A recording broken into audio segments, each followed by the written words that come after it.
যে ভাবখানা এমন যে সবাই নিজের আল্লাহর ওলি, তাদের কোনো গোনা তো নাই, যত বুজুর্গ সব তো ফেসবুকেই থাকে, আর অন্যের সব দোষ, কার বাসায় কি হইলো, কার সাথে কার বউয়ের সাথে কার স্বামীর ঝগড়া হইলো, এইগুলাই চলতেছে। এগুলো সামনে যে মানে কাফেরদের পক্ষ থেকে বড় একটা ধাক্কা আসতে পারে, বা কাফেরদের যারা বন্ধু তাগুত এদের পক্ষ থেকে ধাক্কা আসতে পারে, আরও যে সিচুয়েশন খারাপ হতে পারে, এবং আমরা যে ট্র্যাপড, কোনো দিকে যাওয়ার জায়গা নেই, আমাদের প্রস্তুতি গ্রহণ করা দরকার সব দিক থেকে, মাথায় কাজ করতেছে না এগুলো।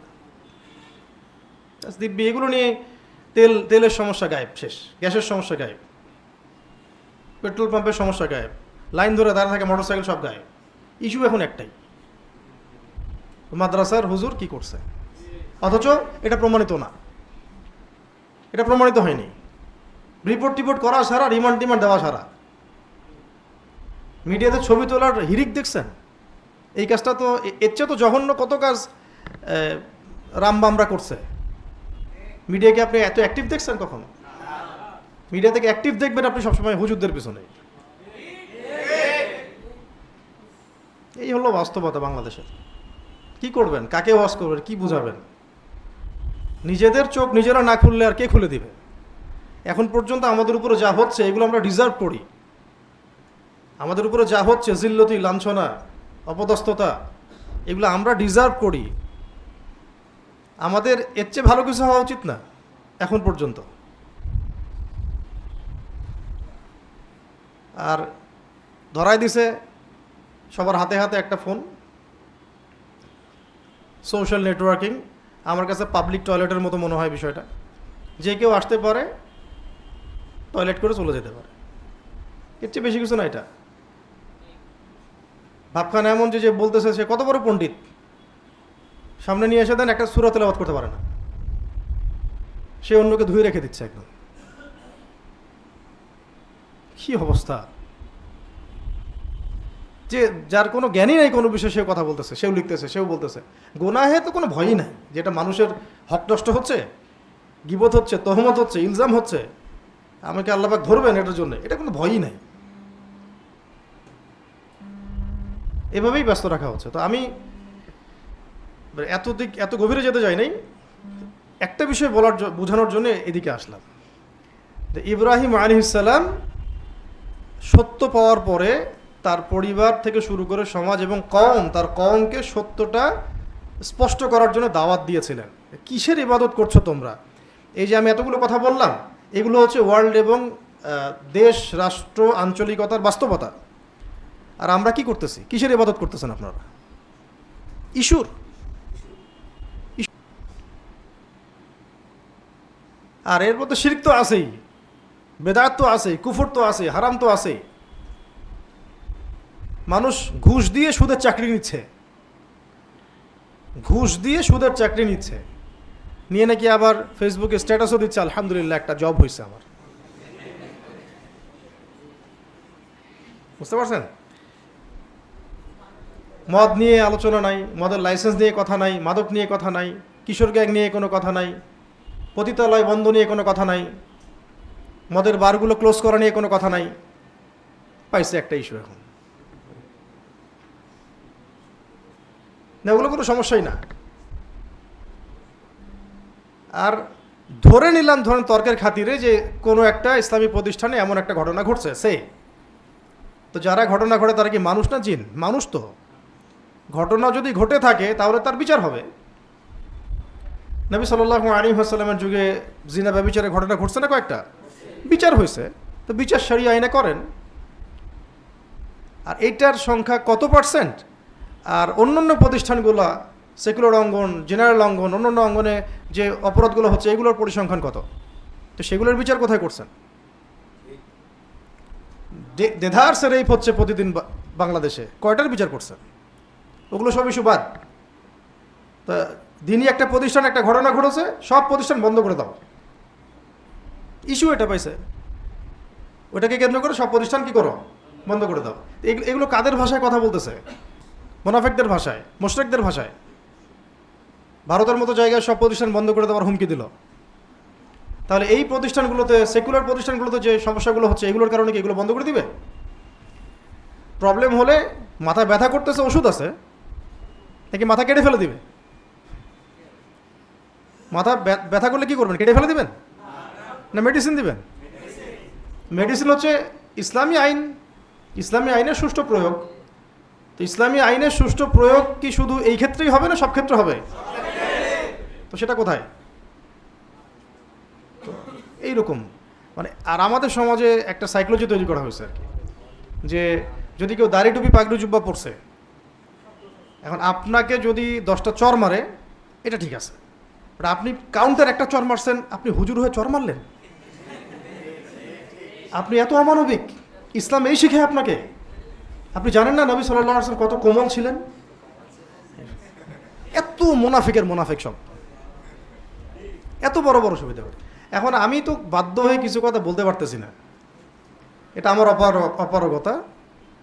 তবে আমি আস্তে আস্তে কিছু বিষয় আপনাদেরকে জানাই দিব ইনশাআল্লাহ, যাতে ভবিষ্যতে আপনাদের জন্য দিনের কাজ করতে সুবিধা হয়। কারণ আমাদের এখন প্রয়োজন, আমাদের এখন প্রয়োজন হচ্ছে প্রত্যেকটা মানে অঞ্চল বলতে বোঝাচ্ছি এলাকায়, পাড়ায়, মহল্লায়, গ্রামে গঞ্জে মুখলেস দায়ী তৈরি করতে হবে। মুখলেস দায়ী 1 জন 2 জন 10 জন 20 জন ভাই দিয়ে অ্যাক্টিভিস্ট দিয়ে আপনি এটা করতে পারবেন না। বাংলাদেশে যা দরকার সেটা করতে পারবেন না। আর আমি যোগ্যতা বলতে ফেসবুক অনলাইনের যোগ্যতাকে বোঝাচ্ছি না, কখনোই না। এটা যোগ্যতার কোনো মানদণ্ডই না। বহু অ্যাক্টিভিস্টকে আমরা দেখছি যে একামত দিতে ভয় পায়, ভয়ে লজ্জায় দিচ্ছে না, কারণ তার উচ্চারণ সহি না, তিলাওয়াত ঠিক মতো করতে পারে না, ভয় একামত দিচ্ছে না, তিলাওয়াত করতেছে না, ইমামতি করতেছে না। তো এইগুলোকে মানদণ্ড মনে করবেন না। ক্লাসিক্যালি পড়তে হবে এবং ক্লাসিক্যালি যোগ্য হতে হবে, তারপরে আপনি দায়ী হন, অ্যাক্টিভিস্ট হন, যে কোনো প্রফেশনে থাকেন, দিনের কাজ করেন, সমস্যা নেই। আমাদের এরকম শত শত হাজার হাজার লক্ষ লক্ষ দায়ী তৈরি করতে হবে, তারপরে রেভলিউশন আসবে। এই যে ইব্রাহিম আলাইহিস সালাম যেটা বলছেন, ইয ক্বালা লিআবিহি ওয়া কওমিহি মাযা তা'বুদুন, এটা আপনাদেরকে বলতে হবে যে তোমরা কিসের ইবাদত করতেছো, কিসের পিছনে ছুটতেছো তোমরা। পুরো নেশন ছুটতেছে একটা আল্লাহ বিরোধী ইয়ার দিকে, কনসেপ্টের দিকে, তাগুতের দিকে, ন্যাশনালিজমের দিকে, ডেমোক্রেসির দিকে, সেকুলারিজমের দিকে, কমিউনিজমের দিকে। আর যারা আমরা ইসলাম পালন করছি তাদেরকে পার্শিয়াল ইসলাম পালনে অভ্যস্ত করা হচ্ছে, যে জীবনের কিছু অংশে ইসলাম পালন করছে, বাকি অংশে সে যেমন তেমন নামাজও পড়ছে, মাদকও খাচ্ছে, রোজাও রাখতেছে, এদিকে ঘুষও দিচ্ছে, এদিকে ইসলামের লেবাস পোশাক আছে, হজমরা করছে, এদিকে আবার সুদও খাচ্ছে, সব কিছু একটা জগাখিচুড়ি হচ্ছে। এই ইসলাম দিয়ে আমরা বিজয় তো লাভ করতে পারবোই না, কাফেরদের হাতে মাইর খাওয়া ছাড়া আমাদের কোনো অপশন থাকবে না।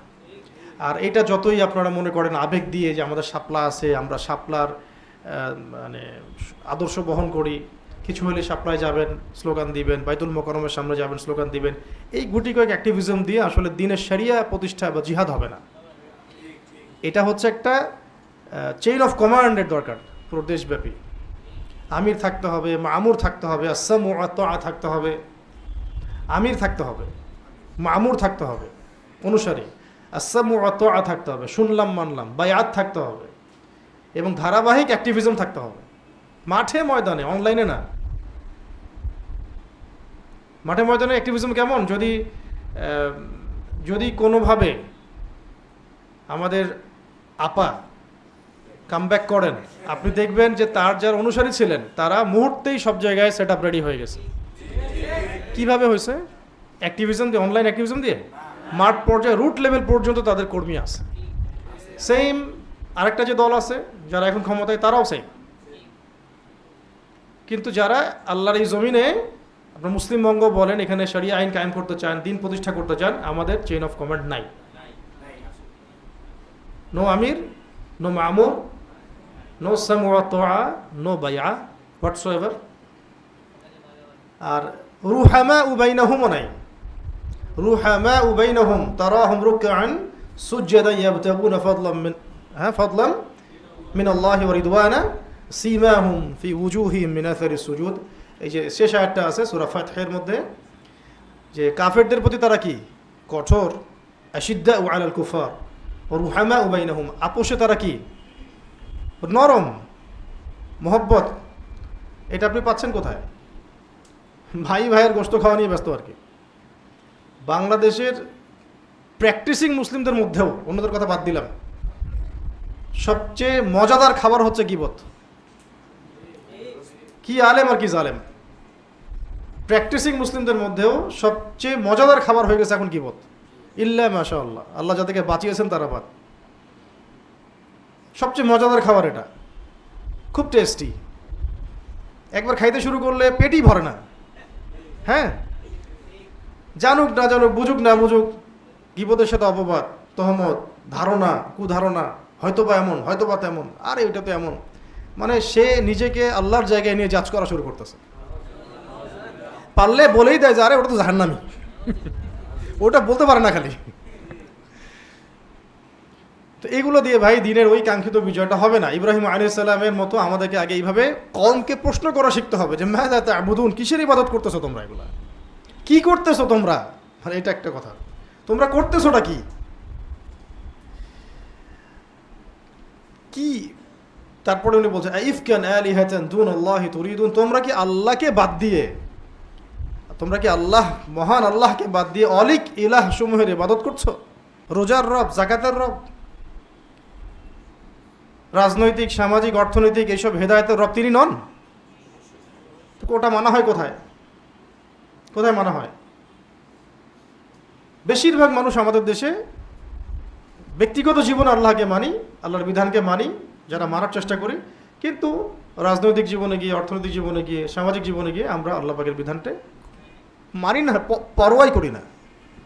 বেশিরভাগ পরোয়াই করি না, আমরা মানতেই চাই না যে আসলে আল্লাহ পাকের পক্ষ থেকে এই ক্ষেত্রেও বিধান আছে। সরাসরি তো বলে দেয়, কেউ বলে দেয় ইসলামী লেবাস নিয়ে, নাম নিয়ে বলে দেয় আমরা তো শরিয়া আইন প্রতিষ্ঠা করতে চাই না, সরাসরি বলে দেয়। তো কি প্রতিষ্ঠা করতে চান আপনি? তাগুত, আল্লাহ বিরোধী আইন? আল্লাহর আইনের বাহিরে ইনসাফটা আছে কোথায়? যে ইনসাফের কথাটা বলা হয় যে আমরা ইনসাফ প্রতিষ্ঠা করতে চাই, ইনসাফটা কোত্থেকে আনবেন আপনি?